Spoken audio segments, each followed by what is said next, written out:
अस्सलाम वालेकुम स्टूडेंट। मेरा नाम मोहम्मद फ़ैज़ान अली कुरैशी है। उम्मीद है कि आप सब लोग बहुत अच्छे होंगे और आप सब लोगों को खुशामदीद मेरे इस चैनल बायोलॉजी मेरे साथ में। स्टूडेंट्स, जैसा कि आप सब लोगों को मालूम है कि हमने chapter 6 Sindh text book board Jamshoro की 11th क्लास बायोलॉजी का स्टार्ट किया हुआ है। आज जो हम चैप्टर 6 प्रोकैरियोट्स में से टॉपिक पढ़ने जा रहे हैं, उस टॉपिक का बेसिकली जो नाम है हमारे पास mutation and genetic recombination bacteria है। एक्चुअली इस टॉपिक के अंदर हम पढ़ने जा रहे हैं कॉन्जुगेशन, ट्रांसफॉर्मेशन एंड ट्रांसडक्शन को। तो हम बिना कोई टाइम ज़ाया करे इस पूरे प्रोसेस को शुरू करते हैं। अगर आप मेरे इस चैनल पे न्यू हैं तो काइंडली मेरे चैनल को लाइक भी कीजिए, सब्सक्राइब भी कीजिए। अगर कोई कमेंट हो तो आप कोई कमेंट भी कर सकते हैं। स्टूडेंट्स, जैसा कि मैंने बताया कि हमारे जो टॉपिक का नाम है वो म्यूटेशन है और जेनेटिक रिकॉम्बिनेशन है। सबसे पहले मैं आपको म्यूटेशन के बारे में क्लियर करूँगा कि म्यूटेशन होती क्या है। एक्चुअली जब हम बात करते हैं म्यूटेशन की, तो म्यूटेशन का लिटरली या मीनिंग समझे तो उसका मतलब होता है चेंज। लेकिन म्यूटेशन का जो चेंज होता है वो होता है डीएनए के ऊपर या डीएनए के सीक्वेंस के ऊपर। हमें पता है कि डीएनए का एक फंक्शनल या फंडामेंटल जो यूनिट है वो न्यूक्लियोटाइड है। तो न्यूक्लियोटाइड के सीक्वेंस में चेंज आने को हम म्यूटेशन कहते हैं डीएनए के। या हम दूसरे अल्फाजों में ये भी कह सकते हैं कि genetical changes is called mutation.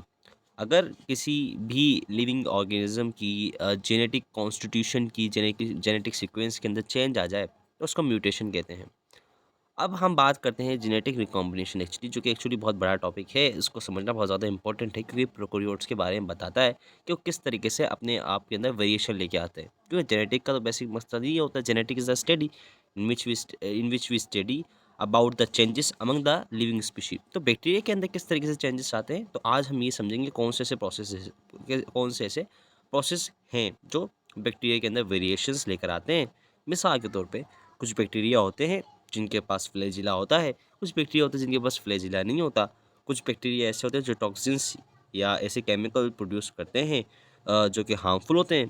कुछ बैक्टीरिया टॉक्सिन्स प्रोड्यूस नहीं करते। ये जितनी भी ये कैरेक्टर्स हैं, ये सारे डिपेंड करते हैं किसी भी पर्टिकुलर बैक्टीरिया की किसके ऊपर, जेनेटिक कॉन्स्टिट्यूशन के ऊपर। किसके ऊपर डिपेंड करते हैं? बैक्टीरिया की जेनेटिक कॉन्स्टिट्यूशन के ऊपर। क्या आया कि बैक्टीरिया की जेनेटिक कॉन्स्टिट्यूशन या जेनेटिक कैसी है, क्या कहती है वो। तो अब ये बात हमारी क्लियर रही। तो अगर हम जेनेटिक रिकॉम्बिनेशन को सिर्फ समझें तो सबसे पहले एक बात को क्लियर करना ज़रूरी है। जेनेटिक कॉन्स्टिट्यूशन को हम बाद में समझते हैं कि सेक्सुअल रिप्रोडक्शन बैक्टीरिया में नहीं होती। सही है ना? इसलिए जेनेटिक रिकॉम्बिनेशन होती है। मैंने बताया कि चेंजेस, अगर हम बात करते हैं यूकेरियोट्स की, तो यूकेरियोट्स के अंदर जो जेनेटिकल चेंजेस आते हैं वो सेक्सुअल रिप्रोडक्शन की वजह से आते हैं। लेकिन बैक्टीरिया के अंदर तो सेक्सुअल रिप्रोडक्शन होती नहीं है। तो फिर कैसे बैक्टीरिया के अंदर जेनेटिकल चेंजेस आते हैं, एक्चुअली आज हम ये पढ़ने जा रहे हैं। तो वो जो जेनेटिक चेंजेस आते हैं वो कैसे आते हैं? जेनेटिक रिकॉम्बिनेशन की वजह से आते हैं। अब वो जेनेटिक रिकॉम्बिनेशन क्या हो, या तो वो एक्सीडेंटली भी हो सकती है या तो वो रेगुलरली भी हो सकती है, which cause mutation in bacteria. Simple सी बात है। उन्हीं म्यूटेशन की वजह से कोई आम बैक्टीरिया पैथोजेनिक या वो डिजीज़ कॉज करने वाला भी बन सकता है, या डिजीज़ कॉज करने वाला बैक्टीरिया नॉर्मल या सिंपल मासूम बैक्टीरिया भी बन सकता है। हम इनोसेंट बैक्टीरिया कह सकते हैं। तो इन सारी चेंजेस और करेक्टर्स को पढ़ने के लिए हमें जेनेटिक रिकॉम्बिनेशन या बैक्टीरियल जेनेटिक्स को समझना पड़ता है। लेकिन 3 फंडामेंटल प्रोसेसेस हैं बैक्टीरियल जेनेटिक रिकॉम्बिनेशन के, जो हमें समझना ज़रूरी है। सबसे पहले हमें जेनेटिक रिकॉम्बिनेशन को डिफाइन करना पड़ेगा। Genetic recombination defined is the process in which transfer of genetic material from one bacterial cell to another, from one bacterial cell to another bacterial cell। यानी कि जेनेटिक रिकॉम्बिनेशन एक ऐसा process होता है जिसके अंदर बैक्टीरिया का जेनेटिकल मटेरियल एक सेल से दूसरे सेल के पास जाता है। The 3 types of genetic recombination या recombination bacteria is found. Simple सी बात है, मैंने इधर डबल डबल लिख दिया, बट जो जेनेटिक रिकॉम्बिनेशन होती है उसकी सिर्फ 3 टाइप होती हैं। पहली जो टाइप होती है हमारे पास जेनेटिक रिकॉम्बिनेशन की, हमारे पास सबसे पहली टाइप आती है कॉन्जुगेशन, ट्रांसफॉर्मेशन एंड ट्रांसडक्शन। अब हम इन तीनों टाइप जो कि जेनेटिक रिकॉम्बिनेशन की, उनको हम थ्रोली समझेंगे एक्चुअली ये है क्या। अगर यहाँ तक आपको समझ में आया तो यार मुझे लाइक कर दो ताकि मुझे मज़ा आए, क्योंकि पढ़ाने के लिए मुझे लाइक तो लाजमी चाहिए, क्योंकि मुझे भी तो कॉन्फिडेंस चाहिए ना पढ़ने के लिए। इतनी बात मैं आपको बता रहा हूँ। जितनी भी बातें मैंने आपकी बुक से ली और एक्स्ट्रा बात ही डालो ताकि आपका जितना भी बैकग्राउंड नॉलेज है, क्योंकि थोड़ी सी डीप नॉलेज भी होनी चाहिए जब भी हम कोई टॉपिक को पढ़ना चाहे और रिमेंबर करना चाहे हमेशा के लिए। तो इसी तरीके से अब हम सबसे पहले शुरू करते हैं कॉन्जुगेशन को। कॉन्जुगेशन को अगर सिर्फ हम कॉन्जुगेशन को डिफाइन करें तो conjugation is an exchange of the genetic material within two cell that is directly contact with each other. This is important. ये बात डिस्टिंग्विश करती है सारे प्रोसेसेस से कॉन्जुगेशन को, जैसे कि ट्रांसडक्शन से भी अलग कर दिया इस बात ने। अब डायरेक्ट कॉन्टेक्ट से क्या मुराद होती है, सबसे सबसे पहले हम ये पॉइंट्स पढ़ेंगे, उसके बाद आपकी बुक ने कुछ डायग्राम्स दिए उनको भी पढ़ेंगे तो आपको इजीली ये बात क्लियर हो जाएगी कि कॉन्जुगेशन के अंदर डायरेक्ट कॉन्टेक्ट से मतलब क्या है। इसी डायरेक्ट कॉन्टेक्ट की वजह से वो अपना जेनेटिक मटेरियल क्या कर पाते हैं, ट्रांसफ़र कर पाते हैं। कैसे कर पाते हैं, जाहिर सी बात है ट्रांसफ़र कर पा रहे हैं दो अलग अलग बैक्टीरिया, तो कोई तो उनके बीच में कोई तो एक पुल होगा ना। उस पुल को हम आसान ज़बान में ये भी कह सकते हैं साइटोप्लाज्मिक ब्रिज, यानी कि by forming bridge like connection. ऐसे वो ब्रिज लाइक कनेक्शन बनाते हैं जिसके थ्रू अपना जेनेटिक मटेरियल एक नॉर्मल सेल से दूसरे सेल की तरफ जाते हैं और वो ये ब्रिज होता है। इसको हम आपकी बुक की डायग्राम में समझेंगे, आपको इंशाल्लाह वहाँ पे समझ में आ जाएगा। इसी तरीके से कॉन्जुगेशन में क्या होता है कि डीएनए प्लाज्मिड, देखिए हम जब बैक्टीरिया का स्ट्रक्चर पढ़ रहे थे तो हमने उधर बैक्टीरिया का एक होता है सिंपल सा क्रोमोसोम जो कि विदाउट मेम्ब्रेन बाउंडेड होता है, सेंटर में होता है, जिसको हम क्या बोलते हैं, न्यूक्लियोइड बोलते हैं। न्यूक्लियस नहीं होता बैक्टीरिया के पास, न्यूक्लियोइड होता है। उसके अलावा कुछ बैक्टीरिया के पास एक एक्स्ट्रा क्रोमोसोमल डीएनए होता है जो कि सर्कुलर होता है। उस सर्कुलर डीएनए को हम प्लाज्मिड कहते हैं। ये प्लाज्मिड भी ट्रांसफ़र होता है। अब होता है क्या है कि कॉन्जुगेशन के अंदर डीएनए का प्लाज्मिड ट्रांसफ़र होता है from donor bacteria to recipient bacteria as a genetic material. समझ रहे बात, ये बात जब आपको क्लियर हो गई कि जेनेटिक मटेरियल में क्या ट्रांसफ़र होता है, डीएनए प्लाज्मिड ट्रांसफ़र होता है। देखिए जब आप बायोटेक्नोलॉजी में आपका जो इंटर के अंदर एक चैप्टर आएगा बायोटेक्नोलॉजी का, तो उधर आप एक प्रोसेस पढ़ेंगे जिसको हम रिकॉम्बिनेंट डीएनए टेक्नोलॉजी बोलते हैं। उसके अंदर प्लाज्मिड का बड़ा ही ज़्यादा ह्यूज इस्तेमाल है। उसमें क्या किया जाता है कि हम बैक्टीरिया के अंदर साइंटिस्ट अपने डिज़ायर जीन डालते हैं और जो प्लाज्मिड होता है जिसके अंदर साइंटिस्ट ने एक प्लाज्मिड तैयार करा, उसके अंदर अपनी डिज़ायर्ड जीन डाल के बैक्टीरिया को दे दिया और बैक्टीरिया ने उसको क्या कर लिया, कॉन्जुगेशन के तहत अपने पास ले लिया। और जो जीन्स जो भी जेनेटिक कॉन्स्टिट्यूशन साइंटिस्ट ने उसके जीनोम में या प्लाज्मिड में डाली, अब वो ही क्या करेगी, अब एक्सप्रेस होगी। मिसाल के तौर पर साइंटिस्ट ने बोला कि मैं चाहता हूँ कि ये जो प्लाज्मिड है ये क्या बना के दे मुझे, इस प्लाज्मिड के अंदर मैं कौन सी जीन डाल दूंगा, इंसुलिन बनाने की जीन डाल दूंगा। किसकी बनाने की, इंसुलिन की। आपको पता है insulin is use by the patient of diabetes. अब वो क्या करता है, वो प्लाज्मिड की जीन प्लाज्मिड सॉरी इंसुलिन की जीन प्लाज्मिड में लगा देता है और फिर उस प्लाज्मिड को बैक्टीरिया में ट्रांसफ़र करता है और फिर बैक्टीरिया उस जीन को इस्तेमाल करके कुछ ऐसे प्रोटीन बनाता है जो इंसुलिन बनाने में मदद करते हैं। और फिर वो क्या पता चलता है कि बैक्टीरिया भी इंसुलिन बना के दे रहा है अब आपको। यानी कि इससे फ़ायदा क्या हुआ इंडस्ट्री को ये फ़ायदा हुआ कि उसको बड़ी-बड़ी मशीनें लगाने की ज़रूरत नहीं पड़ी, हैवी मशीन, बस एक सिंपल सा बैक्टीरिया आपको इंसुलिन बना के दे रहा है जो कि निहायत ही सस्ती है। तो इस पूरी टेक्नोलॉजी को डीएनए रिकॉम्बिनेंट टेक्नोलॉजी पढ़ते हैं। मैंने इसलिए बताया ताकि आपको ये बात याद रहे कि एक्चुअली प्लाज्मिड होता क्या है।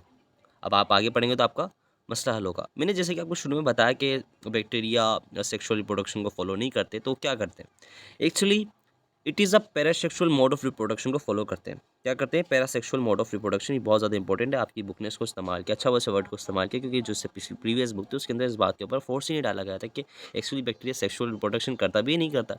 तो अब ये बात क्लियर हो गई कि it is a parasexual mode of reproduction, not sexual mode of reproduction, यानी कि सेक्सुअल मोड ऑफ रिप्रोडक्शन नहीं करता बैक्टीरिया। तो ये conjugation is not a sexual mode of reproduction. तो इससे बात ये क्लियर हो गई कि हम जो कॉन्जुगेशन को सेक्सुअल रिप्रोडक्शन कहते थे वो अब नहीं है, वो पैरासेक्सुअल मोड है। अब पैरासेक्सुअल से मतलब क्या हुआ भाई, पैरासेक्सुअल का भी मतलब यही है कि the process of reproduction of gene from different individual without meiosis. यानी कि मैंने आपको पहले बताया कि यूकेरियोट्स के अंदर क्या होता है, सेक्सुअल रिप्रोडक्शन होती है जेनेटिकल चेंजेस आने के लिए। अब वो जेनेटिकल चेंजेस जब आते हैं जब कोई भी सेल मियोसिस करते हैं, तो यूकेरियोट्स क्या करते हैं, मियोसिस करते हैं और कुछ करेक्टर्स दूसरे सेल में भी ट्रांसफर करते हैं, लेकिन प्रोकैरियोट्स मियोसिस फॉलो नहीं करते। तो इस वजह से जब वो मियोसिस फॉलो ही नहीं करेंगे तो सेक्सुअल रिप्रोडक्शन होगी कैसे। बात समझ रहे हैं ना आप बात, हमेशा शर्त है कि मियोसिस होना लाजमी है, मियोसिस नहीं होगी तो वो सेक्सुअल नहीं कहलाएगी। ये बात आपने अपने दिमाग में बिठा लेनी है। अब यहाँ पे आपके सारे फंडामेंटल बातें क्लियर हो गई कि कॉन्जुगेशन क्या है। कॉन्जुगेशन आइदर सेक्सुअल है या पैरासेक्सुअल है। पैरासेक्सुअल है तो वो क्यों है, सेक्सुअल नहीं है तो वो क्यों नहीं है, ये बात अब आपकी क्लियर हो गई। अब हम आपकी डायग्राम को समझेंगे कि डायग्राम क्या कहती है। अब डायग्राम में पता ही चलता है कि हमें कि भाई साहब डीएनए का जो प्लाज्मिड होता है, जो क्रोमोसोमल डीएनए प्लाज्मिड होता है, इधर देखिए आप, इधर आपको एक पिल दिख रहा है, इसको हम पिलस भी कहते हैं, इधर इधर लिखा हुआ भी था, इसको आप पिलस भी कह सकते हैं। ये पिलस क्या होती है, ये अटैच करती है किससे, दूसरे बैक्टीरिया से, ये एक अदर, ये वो बैक्टीरिया जिसके पास प्लाज्मिड नहीं है। अब देख रहे हैं, अब क्या होगा कि अब ये प्लस करेगी ज्वाइन, क्या करेगी, ये करेगी इसको करीब लेकर आएगी, जब ये करीब लेकर आएगी प्लस एक चैनल को क्रिएट कर लेगी। क्रिएट करने के बाद क्या करेगी, यही प्लाज्मिड क्या कर देगी, दूसरे भी किसको दे देगी, दूसरे सेल को दे देगी, जिसको हमने इधर लिखा हुआ है, इधर नाम भी दिया गया है तीसरे स्टेप के अंदर, रिलैक्सोसोम ट्रांसफेरोसोम। क्या कहा गया है इसे, रिलैक्सोसोम ट्रांसफेरोसोम का नाम दिया गया है। सिंपल सी बात है। इधर आप देख लें, old donor and new donor, यानी कि अब क्या आ गया हमारे पास, न्यू डोनर आ गया, यानी कि जो पहले हमारे पास बैक्टीरिया था उसके पास ही नहीं था, अब उसके पास भी क्या आ गया, प्लाज्मिड आ गया, था अब वो दूसरे प्लाज्मिड को देने जाएगा, दूसरे बैक्टीरिया को देने जाएगा, तो ऐसे कॉन्जुगेशन चलती रहेगी। तो यहाँ पे स्टूडेंट्स आपसे ये प्रोसेस भी क्लियर हो गया है कि किस तरीके से कॉन्जुगेशन होती है और प्लाज्मिड ट्रांसफर होता है कॉन्जुगेशन के अंदर। तो इसके बाद स्टूडेंट्स हमारे पास जो अगला प्रोसेस आता है, उस प्रोसेस का नाम है ट्रांसफॉर्मेशन, जो कि निहायत ही आसान है। ट्रांसफॉर्मेशन में क्या होता है कि in transformation bacterial cell takes up foreign DNA from the environment, यानी कि कोई डीएनए है, सॉरी एक सा बैक्टीरिया है, उसके ही इन्वायरमेंट के अंदर कुछ डीएनए के पीसेस हैं जो कि दूसरे बैक्टीरिया ने क्या किए हैं, छोड़े हैं। अब क्या होगा, वो जो बैक्टीरिया है वो फ्री जो डीएनए होगा उसको क्या ले लेगा, परमिएबल कर लेगा, यानी कि अपने अंदर ले लेगा। अगर वो डीएनए बैक्टीरिया के डीएनए जैसा होगा तो वो इनकॉर्पोरेट कर जाएगा किसके अंदर, न्यूक्लियोटाइड के अंदर। अगर वो बैक्टीरिया के डीएनए जैसा नहीं होगा तो एक एंजाइम बैक्टीरिया के पास होता है जिसको हम न्यूक्लियस बोलते हैं, वो न्यूक्लियस कर क्या करेगा, उसको डिग्रेड कर देगा, ख़त्म कर देगा, क्योंकि बोले ये मेरे काम का नहीं है भाई, खतरनाक है। इसी तरीके से दूसरा पॉइंट हमें अब प्रोसेस बता रहा है, जो मैंने अभी आपको प्रोसेस आसान ज़बान में बताया, अब इसको थोड़ा इंग्लिश में आप समझें थोड़ा से, बड़ी आसान बात है। In this process free DNA surrounds the bacteria, that free DNA जो कि एक्चुअली जो फ्री डीएनए होते हैं, and that free DNA is acquired by bacteria, और वही फ्री डीएनए बैक्टीरिया ले लेता है। And such free DNA either incorporated into genome as a plasmid, या तो वो जो डीएनए है वो या तो प्लाज्मिड के पास चले जाता है, अगर बैक्टीरिया के पास प्लाज्मिड है तो, या तो वो किसके पास चले जाता है, जीनोम के पास या न्यूक्लियोइड के पास चले जाता है। उन दोनों में से किसी एक के पास इनकॉर्पोरेट हो सकता है। तो ऐसे बैक्टीरिया जो ट्रांसफॉर्मेशन को फॉलो करते हैं उनको हम कॉम्पिटेंट बैक्टीरिया कहते हैं। अगर हम इसको डायग्रामेटिकली समझें तो आपकी बुक की डायग्राम है, ये बता रही है कि ये एक डीएनए का पीस है जो सेल ने लिया, और सेल ने जब इसे लिया तो अब ये सेल के अंदर आ गया।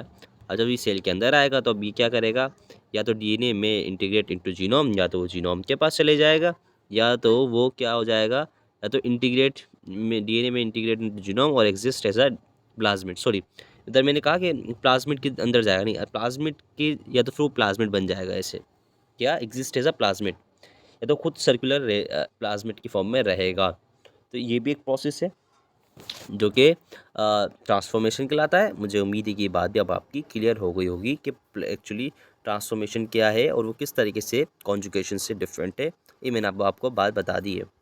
इसी तरीके से अब हमारे पास जो अगली बात आती है वो आती है ट्रांसडक्शन की। ट्रांसडक्शन बहुत आसान है, इसको आपने समझना कुछ जैसे कि भाई the phenomena of transfer of genetic material from one bacterial strain to other. इसके बाद ये बहुत इंपॉर्टेंट है, by the agency of the virus. ये बात आपने लिखनी है किसकी डेफिनेशन के साथ, ट्रांसडक्शन की, तो your definition is correct. Agency से मुराद कि भाई कोई एक एजेंसी होती है, वो एजेंसी क्या होती है, वायरस होती है। वो क्या करती है, बैक्टीरिया का जो डीएनए होता है वो वायरस ज़ाहिर सी बात इनकॉर्पोरेट करता है, इनकॉर्पोरेट करने के बाद रिप्लिकेट करता है, रिप्लिकेट करने के बाद अपनी कॉपीज़ बनाता है। अब ज़ाहिर सी बात है जब रिप्लिकेशन उसने बैक्टीरिया के डीएनए के साथ मिलकर की तो उस बैक्टीरिया के डीएनए के अंदर उसका खुद का भी डीएनए था, वायरस का भी था और बैक्टीरिया की भी था। तब वो रिप्लिकेशन के बाद उसने अपने पार्ट बनाया तो उस वायरस के पास बैक्टीरिया का भी कुछ डीएनए के पार्ट्स होंगे और अपने भी होंगे। जब अब वही वायरस दूसरे बैक्टीरिया के ऊपर अटैक करेगा तो ज़ाहिर-सी बात है उसके उसके पास अपने जीनोम के साथ-साथ दूसरे बैक्टीरिया के जीनोम यानी कि जो उसके पास प्रीवियस होस्ट था, उसका भी क्या लेके जाएगा, जेनेटिक मटीरियल लेके जाएगा और वो उस बैक्टीरिया में डाल देगा। इस टाइप की हम ट्रांसडक्शन को नाम देते हैं। इस टाइप की ट्रांसफ़र ऑफ जेनेटिक मटीरियल को हम नाम देते हैं जेनेटिक मटीरियल। और जो वायरस होता है, जो ये एजेंसीज़ का एज़ एजेंसी काम करता है ट्रांसडक्शन के अंदर, उसको हम बैक्टीरियोफेज कहते हैं। और आपकी बुक ने इसको कुछ डायग्रामेटिकली भी बताया है। तो आप देख सकते हैं कि एक फ़ेज आया, फ़ेज आके बैठा, उसने क्या किया, उसने अपना डीएनए डाला, डीएनए डालने के बाद डीएनए ने अपना इनकॉर्पोरेट करा बैक्टीरियल डीएनए के अंदर, फिर बैक्टीरियल डी डीएनए के अंदर रेप्लिकेशन करके अपनी कॉपीज़ बनाई। ज़ाहिर-सी बात है, जब उसने रेप्लिकेशन की तो बैक्टीरिया के डीएनए में बैठ गई, तो बैक्टीरिया अब जब वो कॉपीज़ बनाएगा, ज़ाहिर-सी बात है उसकी कॉपीज़ की जब जो उसके पास कॉपीज़ आएगी, उसके अंदर उसके पास अपना डीएनए भी और कुछ पार्ट बैक्टीरिया का यानी कि होस्ट का भी है। अब जब वो अपनी कॉपीज़ बनाने के बाद सेल को बर्स्ट करेंगे, तो दूसरे सेल को भी अटैक करेंगे। तो ज़ाहिर-सी बात है वो अपने डीएनए के साथ-साथ बैक्टीरिया का डीएनए भी उस बैक्टीरियल सेल के पास ट्रांसफ़र कर देंगे। इस टाइप के ट्रांसफ़र को हम या इस टाइप की अ ट्रांसफ़ॉर्मेशन को या ट्रांसफ़ॉर्म जेनेटिक मटीरियल को हम क्या नाम देते हैं? ट्रांसडक्शन देते हैं। और दूसरी बात, ये जो नोट्स हैं, ये आपको in the form of PDF मिल जाएँगे इस वीडियो की अपलोड होने के बाद। मेरी आपसे एक रिक्वेस्ट है कि काइंडली मेरे इस लेक्चर को शेयर कीजिए अपने दोस्तों के साथ, ताकि क्वालिटी लेक्चर, ये इंपॉर्टेंट बात उनको भी पता चले, क्योंकि इल्म बाँटने से बढ़ता है। और दूसरी मेरी आपसे एक रिक्वेस्ट ये है कि आप काइंडली मेरे चैनल को सब्सक्राइब कीजिए और सपोर्ट लाज़मी कीजिए, क्योंकि मैं चाहता हूँ कि ये चैनल ग्रो हो और ज़्यादा से ज़्यादा स्टूडेंट्स को फ़ायदा हो, क्योंकि अब आपको ही पता है कि बिल्कुल फ्री अगर